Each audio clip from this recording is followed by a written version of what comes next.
आपलं पुन्हा एकदा स्वागत आहे आणि एक मोठी बातमी नाशिकतून येते। नाशिकमध्ये मराठा विद्या प्रसारक संस्थेच्या वार्षिक सभेत राडा झालाय। संस्थेच्या खासगी विद्यापीठाच्या मुद्द्यावरून सत्ताधारी आणि विरोधकांमध्ये प्रचंड गोंधळ झाला। सत्ताधारी आणि विरोधकांमध्ये थेट व्यासपीठावरच धक्काबुक्की आणि बाचाबाची झाली। खासगी विद्यापीठ हेच संस्थेसाठी फायदेशीर असल्याची सत्ताधाऱ्यांची भूमिका आहे, तर क्लस्टर विद्यापीठ हे संस्थेतील लोकशाही पद्धतीला जिवंत ठेवणार असल्याचा विरोधकांनी दावा केलाय। खासगी विद्यापीठ निर्मितीला विरोधकांचा पूर्णपणे विरोध दिसतोय आणि याच मुद्द्यावरून वार्षिक सभेत सत्ताधारी आणि विरोधकांमध्ये जोरदार राडा झाला।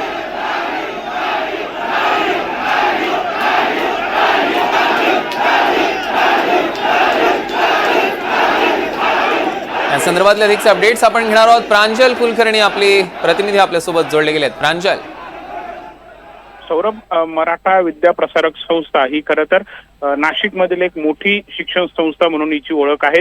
मात्र या शिक्षण संस्थेमध्ये विरोधक असतील, सत्ताधारी असतील, यांच्यामध्ये वाद हे नेहमीच बघायला मिळत असतात। आज जरी आपण बघितलं तर वार्षिक सभा ही होती आणि गेल्या काही दिवसांपासून ही जे विद्यापीठ आहेत मराठा विद्या प्रसारक संस्थेचं, या विद्यापीठाला खाजगी विद्यापीठ करण्याचा घाट हा सत्ताधाऱ्यांकडून घातला जातो असा विरोधकांचा आरोप होता आणि गेल्या काही दिवसांपासून करत याच मुद्द्यावरून संस्थेचे राजकारण देखील तापलं होतं। आज जेव्हा विरोधक आणि सत्ताधारी या सभेनिमित्त एकत्र आले तेव्हा जोरदार राडा खरं तर बघायला मिळाला। बाचाबाची झाली, धक्काबुक्की देखील झाली, असे देखील चित्र हे बघायला मिळालं। आपण बघितलं तर जोरदार घोषणाबाजी खरं तर सत्ताधारी गटाविरोधात विरोधकांकडून केल्या जात होत्या।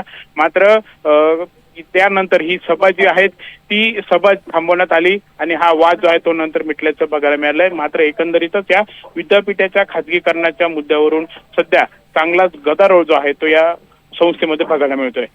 निश्चितच प्रांजल, या संदर्भातले अधिकचे अपडेट्स आम्ही घेऊ। तुर्तास धन्यवाद।